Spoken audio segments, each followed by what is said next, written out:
공합 제어 첫 번째 시간 기본적인 용어들 그리고 가장 기본이 되는 단동 실린더와 복동 실린더의 제어 방법에 대해서 살펴보도록 하겠습니다. 우선은 이제 간략한 공합 회로를 이렇게 이제 표현을 했습니다. 우리가 공합 회로를 나타내기 위해서 공합 심벌들을 사용을 하게 됩니다. 이것은 우리가 전기 회로를 나타내기 위해서 전기 심벌들을 사용하는 것과 동일한 거죠. 그래서 공합 회로를 사용하기 위한 심벌들이 있는데 가장 기본이 되는 이제 실린더 그리고 밸브 그리고 이제 배관과 관련된 여러 기기들 이제 이런 것들이 이렇게 이제 공합 회로를 나타내는 그런 기본적인 요소가 되겠습니다. 자, 우리가 이제 공합 제어를 하게 되면 가장 먼저 이제 우리가 살펴보는 게 단동 실린더와 복동 실린더라고 하는 그 실린더의 형태를 보게 되는데 단동 실린더는 실린더 안에 이렇게 이제 스프링이 내장이 되어 있어서 공합을 인가하고 또 공합이 빠져나오는 이제 그런 그 부분들이 이렇게 이제 하나로 이루어져 있고요. 스프링에 의해서 자동으로 얘는 후진 상태를 유지하도록 이렇게 만들어주는 실린더가 단동 실린더고요. 그 다음에 복동 실린더는 안쪽에 이제 다른 이런 스프링 같은 요소가 없이 공합이 들어가고 나가고 또 들어가고 나가는 그 포트가 두 개로 이렇게 개별적으로 이루어져 있는 이런 실린더를 우리가 복동 실린더라고 이야기를 합니다. 그래서 어떤 실린더를 사용하느냐에 따라서 우리가 적용할 수 있는 밸브의 형태도 달라지게 되어 있습니다. 그래서 기본적으로는 단동 실린더를 제어하기 위해서 보통 3-2-way 형태의 밸브를 사용을 하게 됩니다. 3-2-way. 자, 포트가 하나, 둘, 세 개, 그리고 이 밸브가 가질 수 있는 방이 이렇게 두 개가 있죠. 그래서 우리 3-2-way라고 하는 거죠. 3포트, 그 다음에 2way라고 이야기를 하고요.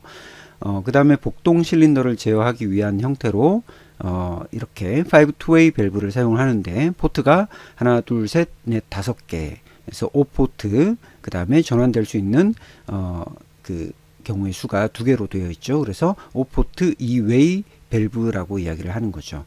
그 다음에 보통 밸브의 작동 방식이 어떻게 되어 있느냐에 따라서 이제 여러 가지 이름이 붙게 되는데 우리가 순수하게 공합으로 작동하는 밸브들은 그 밸브를 작동시키기 위한 여러 가지 뭐 푸시 버튼이라든가 또는 외부 작동형이라든가 또는 외부 리미트형이라든가 이런 것들이 있는데 일반적으로 우리가 다루고 있는 전기공합에서는 솔레노이드 밸브를 이용을 하기 때문에 보통 편 솔레노이드 밸브, 양 솔레노이드 밸브 뭐 이런 형식으로 우리가 그 밸브의 이름을 붙여주게 됩니다. 한쪽에만 이렇게 솔레노이드가 있으면은 편 솔레노이드 밸브라고 하고 편 솔레노이드 밸브는 이렇게 스프링에 의해서 이제 복귀가 되는 형식이 편 솔레노이드라면 양 솔레노이드는 반대쪽에도 솔레노이드 밸브가 붙어 있는 형식이 있습니다. 그런 것들을 우리 양 솔레노이드 밸브라고 이야기를 하는 거죠. 그래서 이렇게 실린더를 전진 후진 시켜주기 위한 용도로서 사용하는 이런 밸브들을 방향 제어 밸브라고 이야기를 하는 겁니다. 방향 제어 밸브, 디렉션 컨트롤 밸브라고 이야기를 하는 거고요. 이런 편솔 밸브와 양솔 밸브에 대한 상세한 내용들은 후반부에 다시 설명을 한번 할 겁니다. 자, 그 다음에 우리가 이렇게 압축 공기가 들어가는 포트가 있다면 이제 그 공기가 실린더에서 빠져나와서 대기 중으로 빠져나가는 그런 라인이 필요한데 그런 포트를 우리가 배기 포트라고 이야기를 합니다. 배기 포트. 그래서 보통 이 배기 포트에는 실제로는 소음기라고 하는 것이 붙어서 배기되는 그 소음을 줄여주기 위한 용도로 소음기를 보통 붙이게 됩니다. 그래서 우리가 회로에서 나타낼 때는 이렇게 바깥쪽으로 나가는 삼각형을 표시를 하게 되고요. 이제 나중에는 우리가 앞부분에 이런 부분들을 생략을 하고 파워포트는 삼각형이 이렇게 들어가는 방향으로 밸브 쪽으로 들어가는 방향으로 이렇게 삼각형으로 표시를 하면 그 포트는 이제 파워포트, 즉 공급 포트라고 이렇게 이해를 하시면 되겠습니다. 자, 그 다음에 이제 이 앞쪽을 보시면 우리가 이제 압축 공기를 만들어서 그 압축 공기를 저장하고 또 전달하는 역할을 하는 것을 컴프레서라고 했습니다. 그래서 간략하게 컴프레서를 이제 이런 기호로 나타냈고요. 컴프레서에서 어떤 배관을 타고 이제 어떤 장비 앞으로 이제 오게 되겠죠, 그죠? 공압을 사용하게 되는 어떤 장비 앞으로 공압이 전달돼서 오게 되는데, 보통 장비의 앞에 붙는 기기가 있는데 그런 것들을 우리가 에어 서비스 유닛이라고 이야기를 합니다. 에어 서비스 유닛. 그래서 이 에어 서비스 유닛의 구성은 우리가 줄여서 FRL이라고도 하는데, 이 FRL의 F는 필터, 이렇게 이제 점선으로 점점점 이렇게 나와 있는 부분이 필터입니다. 필터, 그 다음에 R은 레귤레이터. 레귤레이터는 이제 우리가 압력을 조절할 수 있는 그런 부분을 이야기를 하죠. 그래서 보통 이렇게 압력을 확인할 수 있는 게이지와 함께 표시가 됩니다. 이게 이제 레귤레이터를 나타내는 거고요. 그 다음에 L이라고 하는 것은 루브리케이터인데, 이쪽에 보시면 조그맣게 작은 선이 하나가 나와 있는데, 이 부분이 루브리케이터라고 하죠. 그래서 루브리케이터는 우리가 공합기기 안에 윤활유를 공급해 주기 위한 그런 윤활기를 우리가 루브리케이터라고 하죠.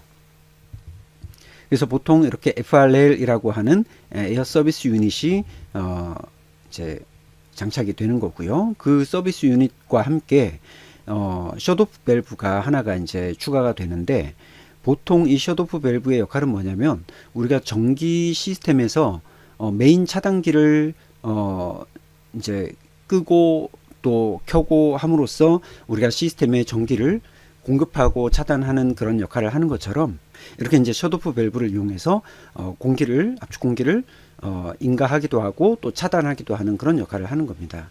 그래서 여기에 투투웨이 형식, 즉 그냥 여기서 끊어주고 차단해주는 역할의 그런 투투웨이 밸브를 사용할 수도 있지만, 우리가 지금 이 형식은 3-2웨이 형식의 셧오프 밸브를 이제 사용을 하게 됩니다. 그래서 이 3-2웨이 밸브의 형식의 밸브를 사용을 하게 되면, 차단이 됐을 때 내부에 있는 공기들이 이렇게 이제 대기 중으로 빠져나감으로써 우리가 힘으로, 손으로 이렇게 뭐 밸브가 아니고 이 실린더들을 조작할 수 있는, 이제 완전히 압축된 상태를 빼어버리는 거죠. 해제시키는 거죠. 이 안에 있는 압력들을 그렇게 함으로써 우리가 이제 조금 그 안전상의 이유로 실린더를 조작할 수 있도록 그렇게 이제 만들어주는 경우입니다. 물론 어떤 셧오프 밸브가 차단이 됐을 때 우리가 실린더가 움직이지 않도록 하기 위해서는 별도의 또 다른 공합 기기들을 이제 사용을 할 수가 있습니다. 자, 그런 부분들은 나중에 우리가 하나하나 추가하면서 살펴보도록 하고요. 자, 우선은 이제 이런 서비스 유닛을 통해서 기본적으로 서비스 유닛과 함께 있는 셧오프 밸브를 열고 닫음으로써 공기를 인가하고 또 차단할 수 있다라고 하는 거를 이제 기억하시면 되겠습니다. 자, 일단은 간략하게 설명을 했고요. 한번 동작되는 모습을 우리 시뮬레이션을 실행을 시켜서 보도록 하겠습니다. 자, 지금은 압축 공기는 이렇게 전달이 되고 있지만, 서비스 유닛까지 전달은 됐지만 셧오프 밸브가 지금 차단이 되어 있기 때문에 이쪽에는 공기가 전달이 안 되는 상태입니다. 자, 여기서 이제 우리가 셧오프 밸브를 완전히 열어주도록 하겠습니다. 자, 이렇게 열어주면 이제 공압이 여기까지 지금 전달이 됐습니다. 지금 빨간색으로 나타나는 부분이 지금 압축 공기가 전달이 되고 있는 부분입니다. 지금 3-2웨이 밸브 같은 경우는 초기 상태에 여기가 막혀 있기 때문에 앞쪽으로는 들어가지 못하죠. 이 실린더가 있는 쪽으로는. 하지만 이제 5-2웨이 밸브 같은 경우는 초기 상태가 이쪽 방향으로 지금 연결이 되어 있기 때문에 이쪽 빨간 라인을 타고 실린더를 완전히 후진을 시키고 있는 그런 상태입니다. 자, 이 상태에서 우리가 단동 실린더를 전진시키기 위해서는 이제 밸브의 동작 신호를 인가를 하는 거죠. 그래서 제가 임의로 수동으로 동작을 시켰을 때 이렇게 밸브가 전환이 되면서 압축 공기가 이렇게 들어가서 스프링을 밀고 실린더를 전진시키는 겁니다. 자, 그리고 다시 오프 신호를 주게 되면 밸브가 전환이 되고 스프링의 힘에 의해서 후진이 되고, 그리고 안에 있던 공기들은 이쪽 라인을 통해서 대기 중으로 빠져나가는 거죠. 자, 이번에는 이제 복동 실린더를 한번 제어해 보겠습니다. 여기에 있는 밸브의 조작 신호를 가하게 되면, 자, 이렇게 이제 전환이 됐고요. 그 다음에 밸브의 상태가 전환이 됐기 때문에 이제 반대 방향으로 압축 공기가 들어가고 실린더가 전진했죠. 그리고 안쪽에 있던 공기는 이쪽 라인을 타고 배기가 됐습니다. 다시 밸브를 원상태로 복귀시키면 다시 이제 밸브가 전환이 돼서 반대로 실린더를 후진시키죠. 그리고 안에 있던 것은 다시 이쪽 라인을 통해서 배기를 시켜주게 됩니다. 자, 이런 식으로 단동 실린더와 복동 실린더를 이제 제어를 하게 되는 거죠. 우리가 현장에서는 거의 대부분 다 이렇게 복동 실린더를 많이 사용을 합니다. 단동 실린더는 어떤 클램핑이라든가 어떤 특수한 용도로 일부 사용하기도 하지만 일반적으로는 거의 대부분 이렇게 이제 복동 실린더의 형태를 많이 사용을 하게 됩니다. 자, 우리가 이제 첫 시간에 이렇게 단동 실린더와 복동 실린더, 그리고 기본적으로 이렇게 실린더를 제어하기 위한 방향 제어 밸브, 그리고 공합 시스템의 공합을 차단하고 또 공급해 주는 그런 역할로서 에어 서비스 유닛의 기본적인 구성에 대해서 같이 한번 살펴봤습니다.